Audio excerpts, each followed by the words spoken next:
there have been fears that Russia had been stockpiling missiles for the sort of winter season so that it could try and target Ukraine's energy infrastructure as it did last year. To Ukraine, and authorities there claim that Russia has used drones and hypersonic missiles in an attack on a number of cities overnight. It says hospitals, residential buildings, and industrial facilities have all been targeted. Let's speak to Greg Grylls, who's reporting for The Times from Kyiv. Greg, thank you for joining us. This does appear to have been a pretty massive attack across many fronts overnight from Russia. Yeah, I mean, if you look at it initially by the death toll, it doesn't look huge because only 12 people died. But what was astonishing about this attack was the scale of it. Russia simultaneously was launching missiles at Kharkiv in the east of the country, to Lviv in the west, Odessa, Dnipro, Kyiv. Every major Ukrainian city came under this sustained barrage that left us all sort of running to the shelters throughout the night. This does not bode well for the next few months. There have been fears that Russia had been stockpiling missiles for the sort of winter season so that it could try and target Ukraine's energy infrastructure as it did last year. The Ukrainians are basically looking with trepidation and fearing that this could be the opening salvo of another round of attacks.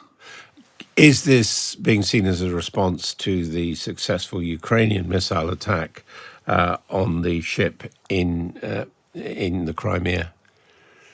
It may well be. I mean, Russia has always sort of tried to retaliate or showed, its own prowess at launching missiles. I mean, the difference is that the Ukrainians actually have Western air defenses that are seemingly pretty good at shooting down Russian attacks. They shot down 87 missiles and 27 drones, but the wider picture is fairly gloomy for the Ukrainians as they're waiting on the US to pass a package of aid, and also the EU with Hungary blocking that. So they're entering the new year in a fairly pessimistic fashion, and even seeing setbacks on the front line.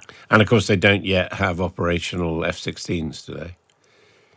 No, they do not. No, that training is only just really getting going. I mean, the pilots who are passing the sort of basic training have only just finished that, so that's some way off.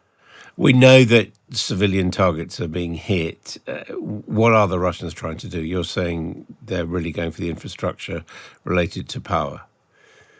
That's the fear. On the one hand, I mean, the other point is purely to do with morale. I mean, this has turned into a grinding war. Who can outlast the other? And by these nightly attacks, that send everyone scurrying from their bed at 3 a.m., then again at 6 a.m. It wears down a population. It takes its toll. This was just so widespread, this attack as well. Just if you can think of sort of Ukraine managing an attack in one part of the country, then you might seek some solace. But the fact that Russia was launching missiles and drones across the whole of the country, it's an enormous country, all at once. That's pretty bleak. You are saying that the mood in Ukraine is pessimistic. Is it still resolved to fight it out?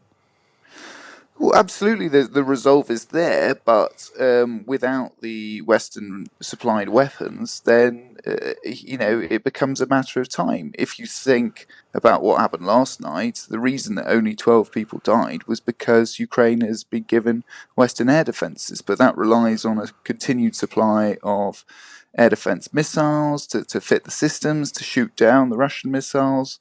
Without another package of aid from the US, the EU, and other allies, Ukraine will really struggle in 2024. And what is the view in Kyiv of the political mood? I mean, some people are saying, well, the United States will get round to giving extra aid, and the EU is trying to find a way round Hungary, so that support will come. But is the feeling that it is palpably waning, that there is fatigue setting in?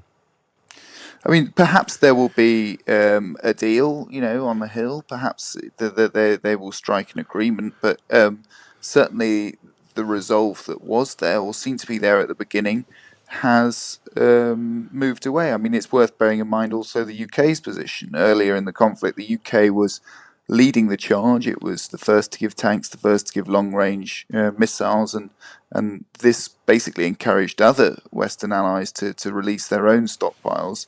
Actually, the UK still hasn't agreed its own package of funding for the next year. The UK insists that it's coming down the track. Ukraine seems sort of confident that it will, but under Boris Johnson, you can say that the UK played a role in sort of forcing the hand of other countries like France, Germany, and the US. Certainly, it doesn't seem to be inclined to play that same role today. Thank you very much indeed, George Grylls there in Kyiv.